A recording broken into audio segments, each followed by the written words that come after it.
Welcome to video number 3. We're going to discuss what you need before you can get started.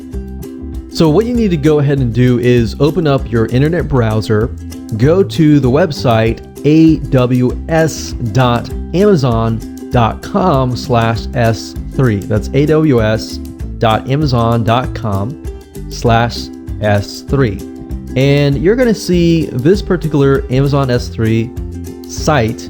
It's also known as Amazon Simple Storage Service, same thing as S3.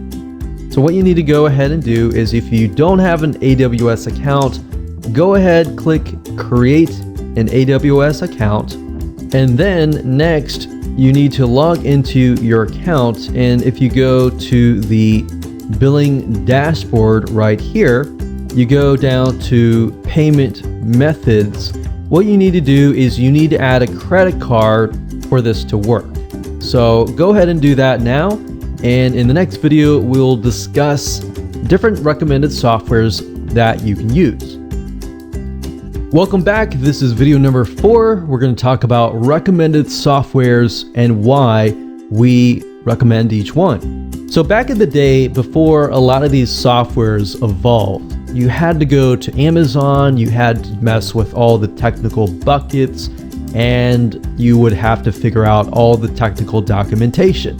But now, because there are softwares that all you pretty much have to do is get your secret and access ID connected to your Amazon account and to the software, the system will actually create the buckets for you within the program itself, which we'll walk you through step by step so you won't get lost.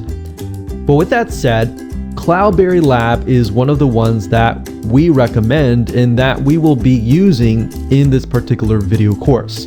Now, to get here, you go to cloudberrylab.com, you click on products, and you click on Amazon S3.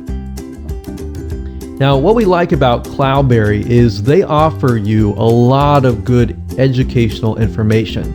So beyond this video course, you can learn a lot and a lot of updated materials, such as I'll show you later how you can get access to access policies, or in other words, ways to protect your Amazon buckets. But beyond that, Cloudberry also allows you to connect to FTP or your website and other file hosting servers. So there is actually a free version which you can download, and then of course they have a pro version. So if you just want to start out with the free version first, and then you feel like you can upgrade to the pro version and you want to upload files at a faster rate, you can do that. The second software is S3, and same goes for that. It's only compatible with Windows clients. Now, the S3 browser, it also has a free version which you can download. A lot of them are very, very similar, but produce the same results. Now, if you use a Mac computer, so another software that we recommend is cyberduck.io. That's cyberduck.io. And when you go to the site, as you can see, this is compatible with FTP, S3. As you can see, it is compatible with both Windows and Mac. So I just wanted to show you this if you are a Mac user. Now, another option that you can take is by using the S3 Fox, which is a plugin for Firefox. So to get here, basically search for S3 Fox Firefox plugin, and you'll go here. Now, while this does allow you to connect and upload files for free, the problem with this is it doesn't have as many features as S3 Browser, Cloudberry, or the other programs have. So just keep that in mind when you are going through and deciding on which software is best for you.